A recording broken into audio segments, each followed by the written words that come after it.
Thank you all. I just make some brief comments. I'm actually here under duress. That anyone that knows Mr. Gray would understand that he gave me explicit instructions as to how to do the introduction, and the most explicit component was that it was to be brief, because any time that I took was actually he would deduct from his talk. So I am here at some peril, in that he is also a director and member of Max Bell Foundation and sits on the Human Resource Committee, so I may be using this as a job fair. So I thought I'd come up today and just make a few comments so that you can understand is the reason that we wanted him to help lead off this particular conference as a member of the Planning Committee. And I figured out last night that I've known Jim Gray exactly half of my life, and he said I didn't look like I was 15. So he's an incredible Canadian, an incredible Calgarian, and started with an innovative entrepreneurial leading company called Canadian Hunter Exploration, and that's where our family first intersected with Jim Gray many years ago and started to know him as a person. And through that particular enterprise, really helped to form some of the spirit of Calgary as hunters, as they are known, are sprinkled throughout the energy sector in Calgary and really across the world, and helped to lead throughout that sector by the culture that was created within that company that was very special. Further on that, Jim Gray has a deep passion for building community, and he's a founder and chairman of Calgary Academy. He was chairman of Canada West Foundation, and he has a great passion for the YWCA. Oh, it's the YMCA, is that correct, Jen? It's both. And so then he was honored with a prodigious honor. He is a member of the Order of Canada, and actually was recognized for his great judgment and sat on the nominating committee for the Order of Canada for many years. So we would all understand what level of distinction he brings to this particular event and through his life. And no doubt he has come over from his swim at the YMCA, and for all of us that know him, understand this is a very special event each morning because he's been swimming across Canada. And so for many, many years, he swims from town to town, doing length after length in the pool in the Eau Claire Y next door, and reads about each community before he goes to it. And so, I could go on, and I shan't because I'm aware of career comfort.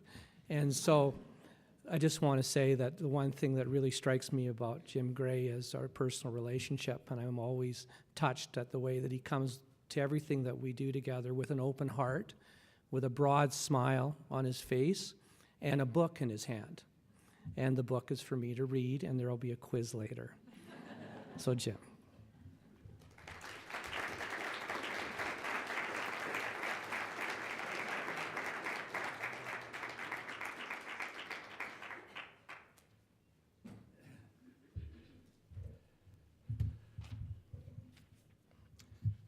Well, thank you very much, Ralph.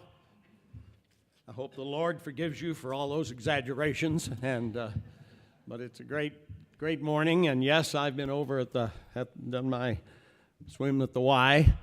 Started swimming in Vancouver in '93, and along the Trans-Canada Highway, my symbolic swim, and I'm in Gander, Newfoundland. But that sounds closer than it is because I got to double back and do Vancouver Island. But I guess that's the first message today is that one of the things I've recognized, and I urge all of you to look after your personal health. You're all mainly in your 30s, 40s, and 50s here, and I just can't. I've been involved in this wellness file, which I'll talk about in a moment, but when you start playing on the margin later on in your life, the payoff is just enormous.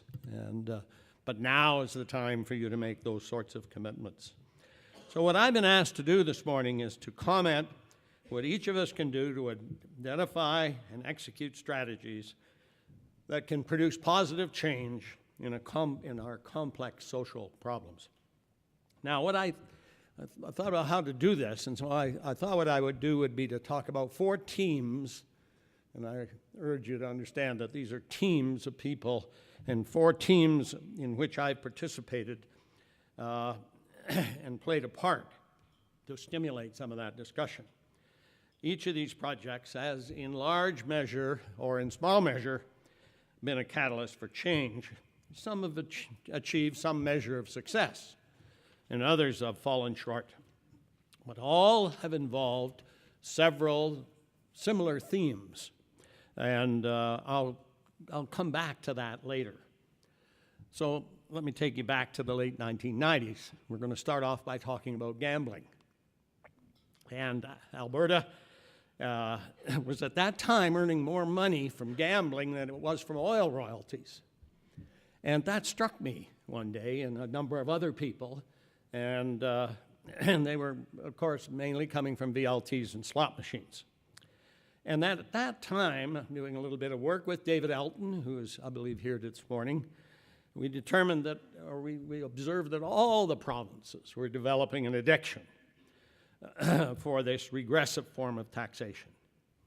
And I'm always amused at how all of them have the Department of Gaming, none of them have the Department of Gambling, which of course is what it actually is.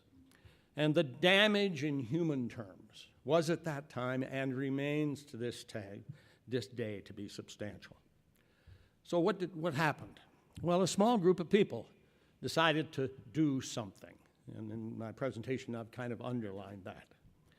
They decided it was no longer good enough just to sit up on the stands. They wanted to be down on the playing field. They decided to promote municipal petitions throughout Alberta during the election, I think it was in '98, that time, to drive local referendums on whether to retain or reject these gambling machines. Now, in Calgary, that meant we had to get 73,000 names, and each one of them had to be notarized, addresses, and all the rest of it, and we had to do it in 30 days.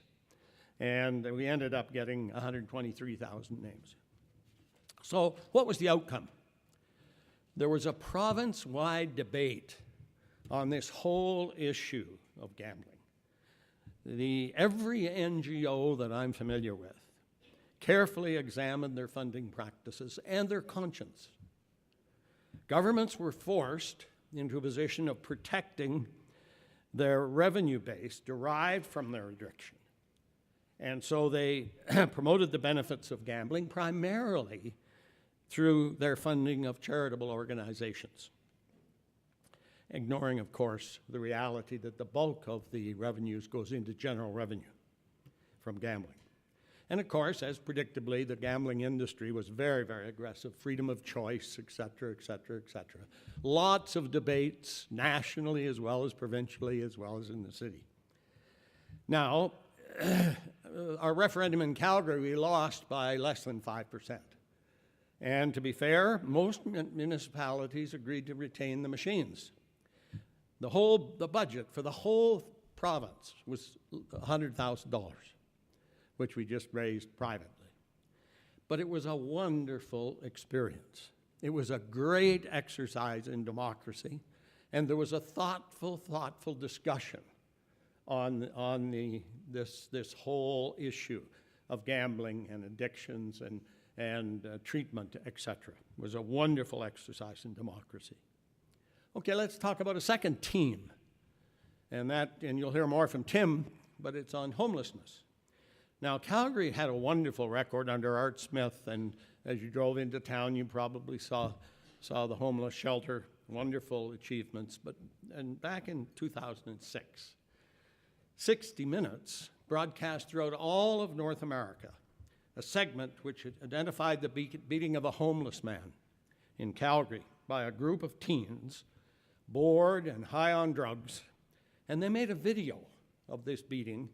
And the whole idea was they were going to either sell it or just show it to their friends. And that was the way Calgary was portrayed across North America, very negatively. And that event refocused interest and thinking on this major social issue. Now remember, we had a platform of wonderful activity in this city. But again, a small group of citizens got together, tried to think of how do we take this to the next level from this wonderful base that was already existed. So we started to hold breakfasts on a weekly basis and just invite people in. And there were 10 or 15 people at these breakfasts to consider strategies to turn this crisis into an opportunity. And that'll be a theme I come back on. Holding breakfasts weekly, by the way, has a magic in it. It develops urgency and action. You can't play around when you meet every week or month or every 2 months or something like that. If you want to do something, meet every week and get it done. So what were the outcomes? As Tim well knows because he was part of this, but Ruth Ramsden Wood, who was with us, I'm not sure this morning, but Ruth and I went over to meet Steve Snyder, who was then the CEO of TransAlta. And we asked Steve, and he agreed to lead a committee to establish Calgary's first 10-year plan to end homelessness. And then he headed up the fundraising, and then he went ahead to head up the Alberta plan to end homelessness. And Tim Richter was at his side every step of the way and remains this, and you'll hear more about it from Tim. We have a huge public campaign going on now, which I'm sure Tim will talk about. But my point is that was, again, there was just a spark. And all these projects, to me, it isn't just one leap. It's visions made up of many, many steps. Let me talk about the third one, wellness, back in '98. I chaired the active living program for the province of Alberta, 7 departments about activity and nutrition and all those good things. So 10 years ago, 2003, 2004, we were in the midst of planning a brand new Calgary, brand new $3 billion South Health Campus, acute care hospital, biggest one in Canada at that time. And I'm swimming away over here at the Y, right next door, and I thought to myself, based on that active living work, why don't we institutionalize wellness in that South Health Campus? In other words, why don't we embed a YMCA in the middle of a brand new hospital for the nurses and for the doctors and for the patients and for the people that live in the area and for the people that work, the thousands of people that are going to work at that hospital. And but the primary activity would be physical activities, would be physical activity and nutrition. What to do? A group got together and wrote a 2-page letter. Still have the letter to the authorities saying, proposing this idea. And the board met and they said they kind of liked that concept. So they came back and said, we'd like you to study it. The committee's response to that was no. Let's announce it. And so, because it was crystal clear that if we had studied that proposal to put 25,000 square feet in the middle of an acute care hospital to the YMCA to institutionalize wellness, that the medical establishment, bless their hearts, would have promptly studied that program right into the ditch. And we would have ended up with another operating room or some more beds or a heart institute or something. But acute care trumps wellness 100% of the time. And so we would have not ended up with a wellness fire. I call this the ready, fire, aim strategy. And there are places that it works. And this is one of them where it worked wonderfully. So we announced it. The head of the YMCA, Jane Savinant, the mayor, the head of the health authority at that time, and remember, all on the basis of a single letter. And this thing is now up and running, 25,000 square feet. We're teaching nutrition to new Canadians. We have activity 24/7 for nurses and doctors and patients and others. And it is very successful. There's many unanticipated benefits. It's being copied by other areas within Calgary and within Alberta of embedding and institutionalizing wellness into our facilities. And that was an unanticipated benefit. And now, coincident with that, there's a large and sophisticated Alberta Wellness Foundation being proposed, which would focus on activity, nutrition. Remember, 30% of our kids are overweight or obese. Remember, the average youth watches some kind of screen for 6 to 8 hours a day. Safety, one of the biggest killers of youth. alcohol, drug, and tobacco abuse, early childhood health,